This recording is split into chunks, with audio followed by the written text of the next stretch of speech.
Madre mía, lo que ha dado de sí este año el mes pre-Halloween, un mes que, o 3-4 semanas que siempre dedico antes de esa fecha tan especial para mí como es Halloween, con revisionados o visionado de películas de terror que tengo pendientes o que me apetece ver para ir calentando motores. Este año muchas películas, no están todas aquí porque han sido muchas, han sido más de 20. He seleccionado 12 títulos muy variados que o bien me han gustado mucho o bien las he visto, no me han gustado pero no las conocía y que quiero transmitiros. Incluso hasta de una saga, vamos a hablar. Voy a empezar por un producto que tengo que decir no me ha gustado demasiado, como es Jack in the Box, o The Jack in the Box. Una película que, bueno, sería una especie de juguete maldito, o con un diablo o algo así que está dentro de una caja y que aparece y que se carga gente. Una película muy sosa, a pesar de que es corta, se hace realmente difícil de seguir y que me ha defraudado bastante, porque además, como tiene segunda parte, pues yo tenía la sensación de que podía ser un producto interesante y que, bueno, incluso yo tenía la sensación de que era una película con bastante, bueno, aire de culto, y a mí me ha parecido una película sosísima, así que la suspendo. Empezamos fuerte, la pongo un 4. Sigo por las 5 películas de la saga Destino Final que he revisionado estos días. Tenía muchas ganas de verlas todas seguidas, porque además yo la quinta no la había visto, que es la única que tengo en Blu-ray, donde por ejemplo aparece, que yo digo que es súper doble de Tom Cruise, es clavadito, de hecho, incluso en una película de comedia de esta, en plan Scary Movie, hace como de Tom Cruise, y es que es clavadito. Yo creo que hasta le copia sin querer muchos gestos. La saga Destino Final, ya sabéis, la muerte persigue a aquellos que se han librado de ella de un momento a otro, como por ejemplo la del avión en la primera entrega, con el forracarpetas de Bon Saba, una película que seguramente sea la más chula en cuanto al final es la que te presenta la idea, y es la que más busca un poco la idea del suspense, ¿no? Del juego de la muerte, y intentar explicar el porqué. Luego lo van a desarrollar en alguna otra película de una forma un poco con bastantes teorías diferentes, y quizás la que busque más el misterio. Luego ya las demás se convierten en películas, pues básicamente de a ver cómo se cargan a cada uno y de qué forma más terrible posible.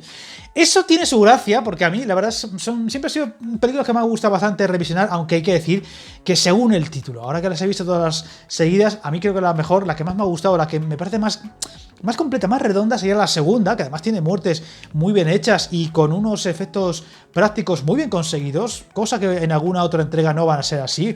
Y a veces también, sobre todo en la cuarta, quinta, da la sensación de que ya intentan despiezar a la gente, partirlas por la mitad, aplastarlas de alguna forma que es muy inverosímil, como que ya no saben qué hacer para sorprender al espectador. Y eso creo que no acaba, le resta credibilidad, aunque curiosamente en la quinta, que es la del puente, está bastante bien conseguido lo que serían los efectos visuales de ese derrumbamiento del puente. Está bastante conseguido. Pero lo que es la historia, la verdad, creo que la primera es la más interesante, es la más floja en cuanto a muertes, pero la más interesante, y la segunda sería esa especie de mezcla entre bastante de lo primero y ya mucho de lo que va a ser a partir de entonces, pero mejor hecha que ninguna, con alguna muerte muy fuerte. A mí siempre me ha impactado mucho la del ascensor o la del niño este que se ha aplastado por un montón de cristales, que es muy potente, es muy impactante, porque además está muy bien hecha esa muerte. Así que me quedaría con la segunda. Y en cuanto a notas, ya no me acuerdo bien de a cuál ponerle una nota u otra. Por ejemplo, la de las carreras, como que también igual es un poco cutre en algún detalle, y en cuanto a algunos efectos, o demasiado rebuscado en alguna muerte, y por eso creo que la segunda, y también la tercera, que es la de la autopista, no, la segunda, la de la autopista es la de la segunda, es que ya me lío. Luego está la de la montaña rusa, que igual es bastante cutrecilla algún detalle, y por último la del puente. Creo que la segunda es la mejor de todas, la que tendría mejor nota, y la primera sería la mejor en cuanto a historia, en cuanto a intento de historia. Pero en cuanto al global de la saga, yo he hecho en falta que haya una sexta entrega algún día de estos.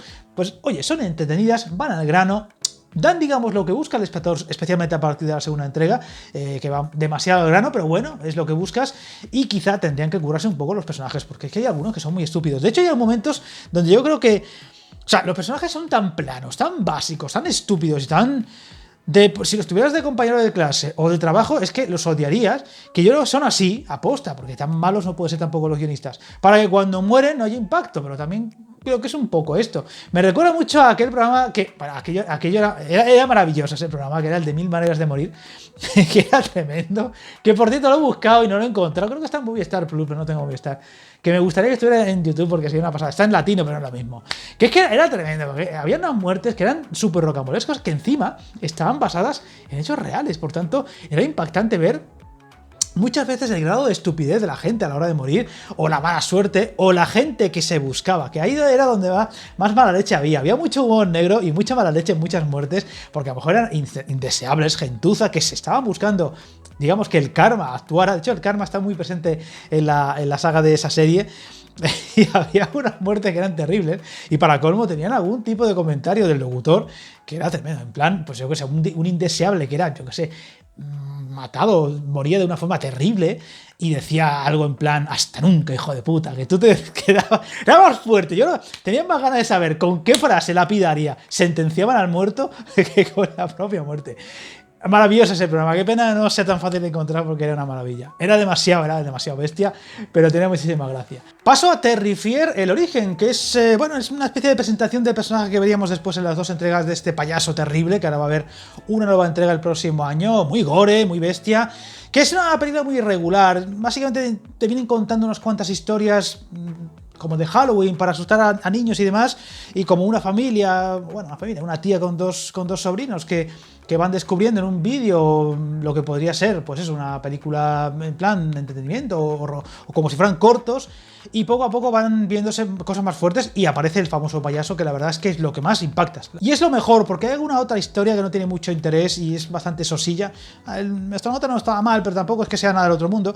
Pero lo que es el payaso en sí está muy bien hecho. La verdad es que es un personaje muy grotesco, muy terrorífico en muchas cosas, es muy terrible en cómo hace lo que hace con algunas personas, en fin, lo de desmembrar a la gente como si fuera, yo que sé, un hobby, en fin, es muy fuerte. La verdad es que es un personaje que puede parecer muy plano en algunos detalles, igual que las 2 entregas de Terrifier. A mí me gusta más la primera que la segunda, ya la critiqué en un periodista, pero la verdad es que es un personaje que da muy mal rollo y te deja un mal cuerpo, que es muy especial, y la verdad, digamos que tengo ganas de ver la siguiente entrega, porque aunque sé que va a ser difícil de digerir, es un producto de terror que yo creo que ha ganado muchos enteros y que en unos tiempos donde es muy complicado sorprender al espectador, lo han conseguido. Pasa a un producto que me ha decepcionado y que ahora va a salir a la venta en Blu-ray incluso, como es The Collector. Me ha decepcionado porque tiene un tipo de edición, de grabación, de fotografía muy a los Saw, y para mi gusto, vale, en Saw como que lo compras y forma parte del universo Saw, pero aquí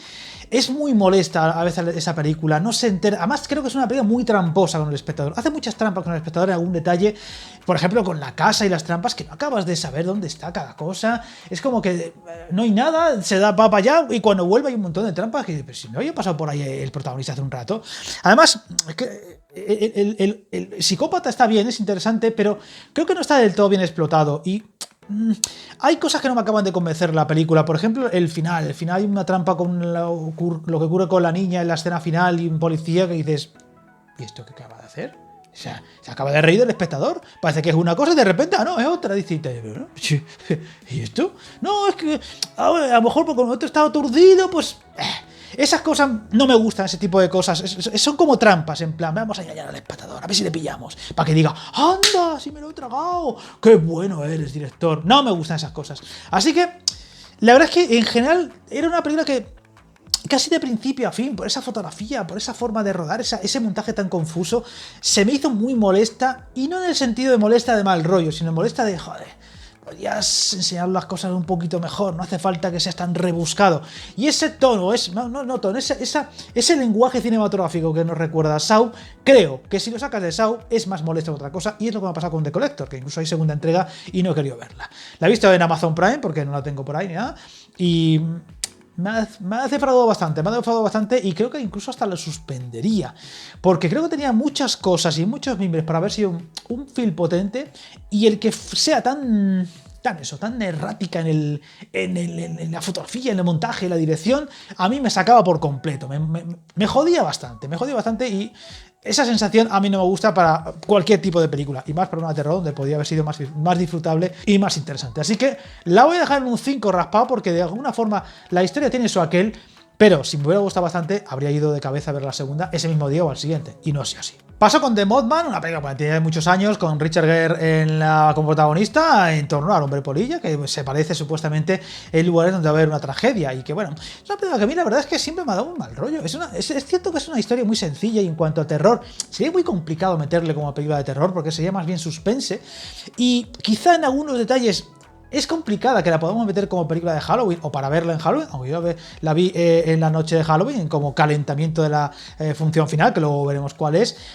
Y a mí siempre me ha dado mal rollo, tengo que decirlo. Puedo entender que a mucha gente no le diga gran cosa, pero a mí siempre me ha dado ese mal rollo que me ha parecido una película muy interesante de destacar, y por tanto por eso la cuelo aquí un poquillo de alguna forma, aunque tenga ya sus años, y la pongo un 7,5, 7,75. Paso a un film de culto como es Hereditary, que por fin la he revisionado. La vi en su día, a pocos meses después de que se estrenase.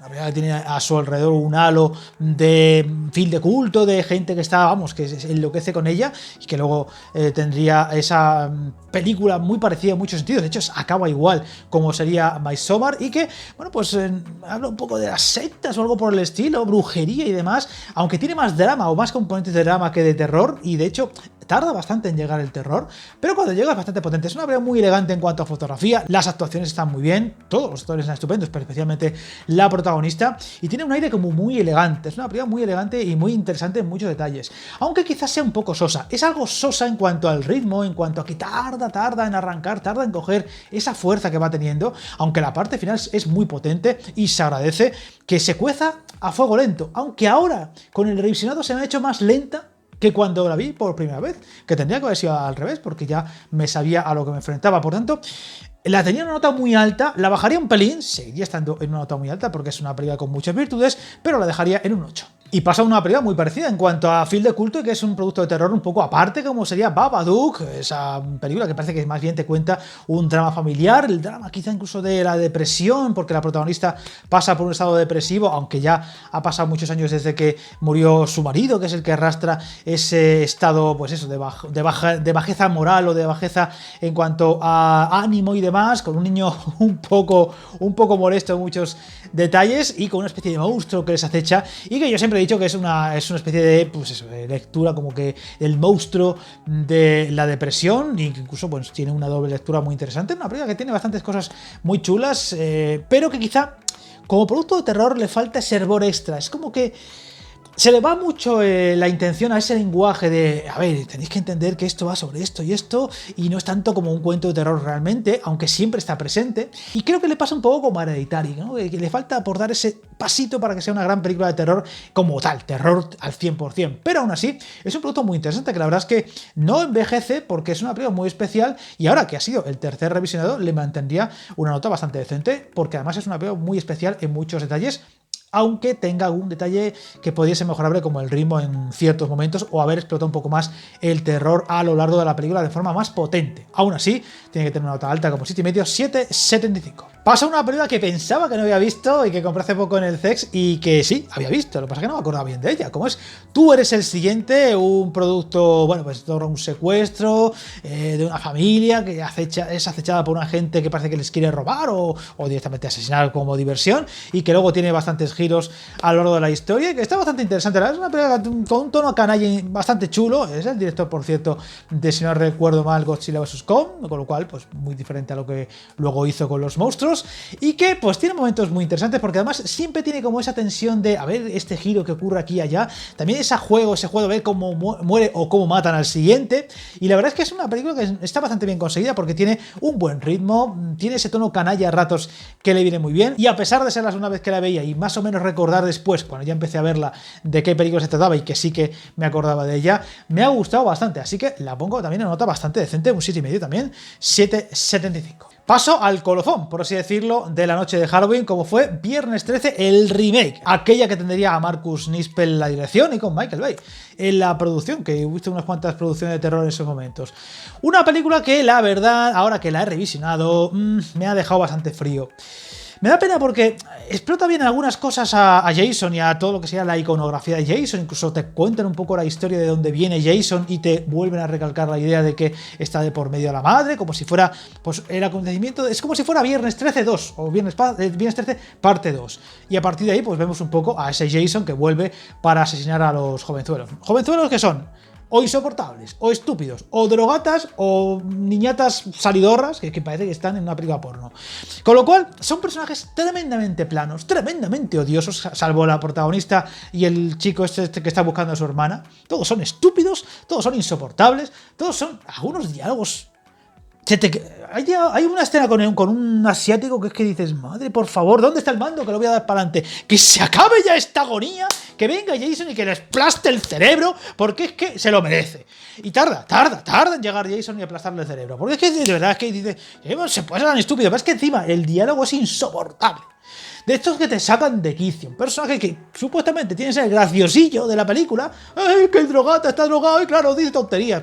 Pero es que es insoportable. Se me ha hecho muy cuesta arriba esta película esta vez.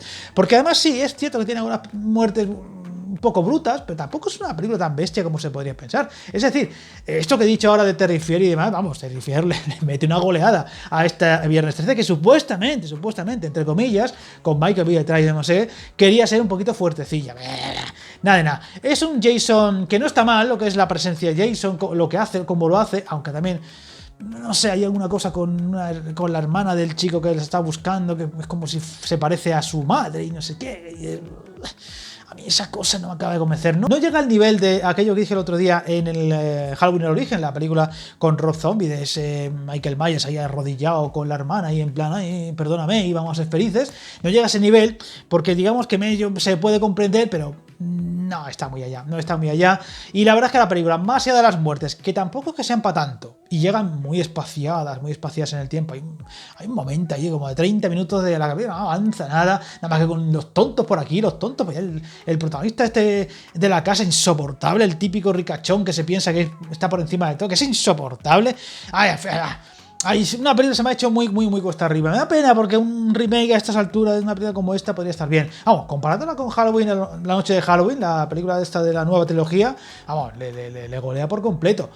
Así que me ha dado rabia revisionarla porque tenía un recuerdo un poquito más amable de esta película. Y la dejaría en un 5,5 por los pelos, porque yo tengo mucho cariño por Jason, que si no... Pasa una película que tenía ahí en plan, bueno, está gratis en Amazon Prime, pues vamos a verla. The Clown, una película con un payaso ahí terrorífico, que además viene de una especie de leyenda ancestral de Escandinavia, no sé qué, que sería el origen de los payasos, solo que es mucho más oscuro que lo que nos han vendido después, y que vendría a ser una especie de demonio que se reencarna como payaso, porque un protagonista que se pone un traje de payaso y que le posee, básicamente, y que poco a poco se va transformando, como si fuera casi la mosca. De hecho, en algún momento me recuerda a la mosca en algún detalle de transformación y demás, desagradable.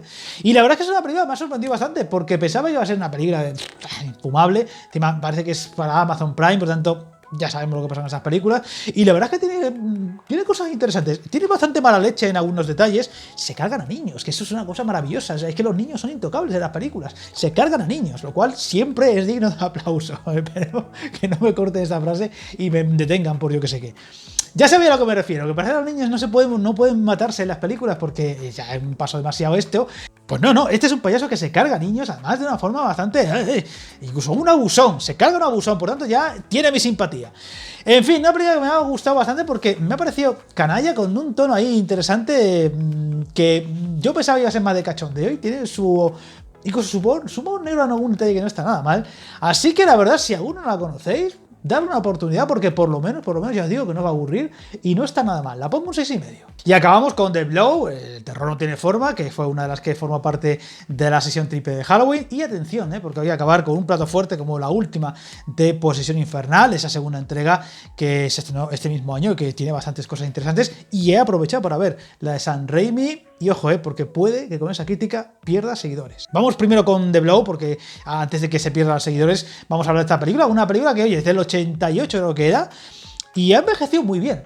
Es una película que está muy bien hecha en muchos detalles. Y además tiene ese toque de mala leche que tiene que tener, como Dios manda, una película un poco ahí de serie B, pero bien hecho porque los efectos prácticos están muy bien conseguidos. De hecho, recuerda muchísimo en algunos detalles a La Cosa, la película de Carpenter, y la verdad es que me ha sorprendido bastante. Hacía bastantes años que no la veía, pero aún así me ha sorprendido gratamente porque creo que es muy simpática en muchos detalles, es muy interesante, tiene personajes bastante chulos, alguna muerte que no te esperas, alguna muy canalla, en plan, ay, Dios mío, ay, como pobre hombre o pobre mujer, ay, pobrecillos, de verdad. Es que la verdad podría hacerse un remake de esta película en estos tiempos. con un poco de los medios de ahora y tal y cual, y podría salir un producto muy interesante. La verdad es que la recomiendo si alguno la tiene un poco olvidada. Yo la he visto en DVD, la verdad es que es un DVD de buena calidad. Supongo que el Blu-ray se ve mucho mejor, pero bueno, en DVD luce muy bien, además con esto que a película de los 80 le viene muy bien, así que me ha gustado. Fue la película que abrió la versión triple de Halloween, por lo tanto empezamos con mejor pie de como acabamos con Viernes 13. La pongo un 7,5 tranquilamente porque creo que merece la pena y de alguna forma también la reivindico. Y acabo con la segunda entrega de Posesión Infernal, que no recuerdo cómo era, el reboot o cómo era. Esta película que transcurre en un bloque de viviendas y que hay que decir que tiene muchas virtudes. Porque venimos de la película de Fede Álvarez, que para mi gusto es un remake espectacular, porque es que mejora exponencialmente la película de Sam Raimi. Es como si cogieras la película de Sam Raimi y la actualizaras a los tiempos de ahora, porque además no renuncia al gore, a un gore muy fuerte, además en muchos momentos, muy potente, es una película muy impactante, muy seria en muchos detalles, muy bien hecha en general, y la verdad es que la vi este verano pasado, la revisioné, y me gustó aún más de lo que recordaba. Es una película muy recomendable. Yo creo que junto con Las colinas tienen ojos, seguramente sea el mejor remake de un clásico del terror que hemos tenido. Y esta segunda entrega tiene una virtud muy importante y que muchas veces cuando hay un cambio de manos con una segunda entrega no se suele respetar, y es que mantiene básicamente las bases de la película de Fede Álvarez. Su director no fue orgulloso y digamos que supo coger el testigo y no cambió prácticamente nada. Y prácticamente todo lo que vemos en la película de Fede Álvarez, que este año por cierto tenemos en 2024 un nuevo capítulo de Alien con su dirección, por tanto hay que tenerlo muy en cuenta, lo cogió todo lo bueno, todas las virtudes de esa película, que tiene muchas, y las ha trasladado a esta secuela o a esta segunda entrega. Y a mí me ha gustado mucho ese detalle, que haya respetado tanto la original de Fede Álvarez como para, digamos, mantener el legado. Es una película que evidentemente ya, a ver, en cuanto a historia o en cuanto a ambientación, el lugar, la ubicación, no es tan impactante como un bosque, una cabaña en un bosque, encima debajo de una tormenta tremenda, tal y cual. No tiene ese poder que podía tener, pero no, sí es un bloque de viviendas muy chungo, como que así como anticuado, viejo, como si fuera gente ocupa y tal y cual, y que están a punto de echarles para ser derribados. Por tanto tiene un toque ahí como viejuno que está muy bien. Y además me gustó mucho en algún detalle, por ejemplo, cómo se encuentra el libro de los muertos, que además tiene momentos muy potentes y que está muy bien hecho, porque por ejemplo lo que es pues, los dibujos que se ven en el libro están muy bien currados, dan mucho mal rollo cuando los ves y lo están viendo los protagonistas, y tiene momentos muy buenos. Por ejemplo, cuando el chaval este de los discos empieza a escuchar el disco con ese cántico, bueno, no sé cómo decirlo, ese conjuro que están recitando, es muy potente, es un momento que se me pone los pelos de punta cuando lo vi, y me gustó ese detalle. A partir de ahí dije, esta película, cuidado con ella. Esto sí es cierto que tiene algún detalle. Por ejemplo, los personajes a mí se me hicieron complicados. Son personajes un poco... no son tan odiosos como los de Viernes 13, porque esos son horribles, pero son personajes como que no caen bien. A mí no me cayó bien casi ninguno. Por tanto, no tengo esa empatía, aunque con la protagonista al final te va ganando igual que con la niña. Son los que van sobreviviendo y te van ganando. El niño tampoco está mal, además tiene momentos muy buenos.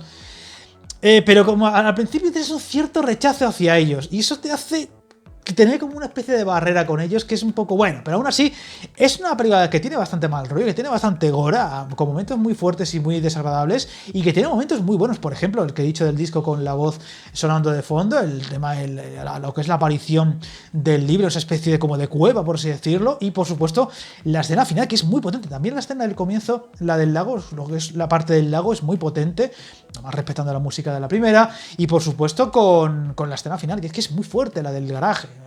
Me parece muy buena porque además recuerda la cosa, con esa idea de esa monstruo, ese engendro con varias patas que va caminando hacia el protagonista, en un momento en el que además está muy bien conseguido la motosierra, la música que suena en ese momento como de empoderamiento. Es una escena muy potente y que me agradó muchísimo. Y hacen que la película, siendo un poco inferior a la original, siga teniendo muchas virtudes y manteniendo mucha de la fuerza de la original. Por tanto, si se hace una tercera entrega y continúan por este camino, desde luego habrá que tenerla muy en cuenta, porque desde luego han explotado muy bien un universo que yo creo en su día no se supo explotar, más allá de la película de Sam Raimi, con aquellas secuelas tan de comedia y no sé qué.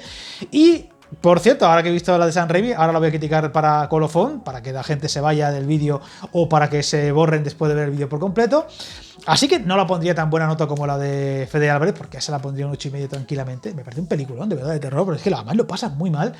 Y la pondría un 7,5 tranquilamente también, porque baja algunos enteros respecto a la de Fede Álvarez, pero mantiene la gran mayoría de las virtudes. Y eso hay que tenerlo muy en cuenta como punto a favor. Y la de Sam Raimi. ¿Qué me ha pasado con la de Sam Raimi?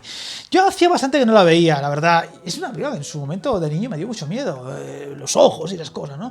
Pero ahora la verdad es que ha envejecido muy mal. Los efectos prácticos incluso a ratos son muy cutres. La historia a ratos también es un poco decir que avance esto un poquitín más, ¿no? Como que, no sé, hay ratos que es una película demasiado serie B en el mal sentido. Serie B tiene dos caminos, como digo yo, que es el despiporre absoluto y en plan, bueno, aquí vamos a hacer lo que nos dé la gana, porque como no tenemos un gran productor detrás que quiere que la taquilla funcione, pues podemos hacer lo que nos dé la gana y digamos que se desmadra y puede ser muy divertido. Y Sam Raimi tiene ese detalle en algún lugar, pero también tiene lo peor de la serie B, que es la cutrez. Por ejemplo, ahora que estoy viendo también las de The Hatchet, son súper cutres, súper cutres. De hecho, las quería meter y he dicho, las dejo fuera porque es que, en fin. Y he visto nada más que dos, me faltan todavía dos. Muy cutres, en el sentido de... normal que luego no lo vea nadie. Pues es un poco lo que le pasa a la película de Posesión Infernal de Sam Raimi, que en su momento era muy impactante, pero ha envejecido fatal en cuanto a efectos prácticos. Lo que ocurre muchas veces con los personajes, a ratos dices, ¿por qué hace esto? ¿Por qué hace esto otro? Los diálogos, alguna escena en concreto.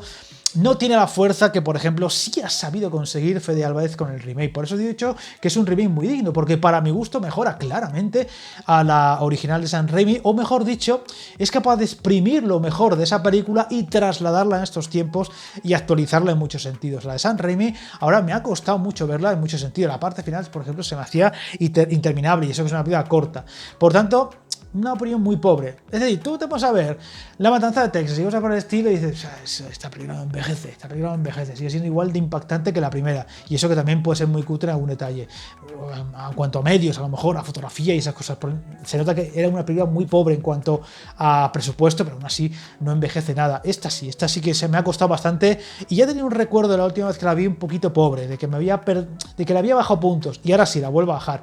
No puedes suspender una película como Posesión Infernal porque no deja de ser un clásico de aquellos tiempos y que, bueno, pues ha arrastrado muchas cosas después, pero la pondría nota bastante pobre. Es un poco lo que me pasó el otro día con Halloween, la de John Carpenter, que la ves ahora y dices, se queda sosa, y para los tiempos de ahora la veo un poquito flojita, así que la pondría nota flojita, pero con un poquito de dolor, porque, ya digo, de niño esa película a mí me dio bastante miedo, pero ahora la ves con otros ojos. La pondría un 5,5, 5,75, y que me perdonen los fans de esta película. En fin, un mes potente, y he dicho que no voy a meter a The Hatchet porque me está pareciendo muy pobre y muy cutre, así que nada, se quedan fuera.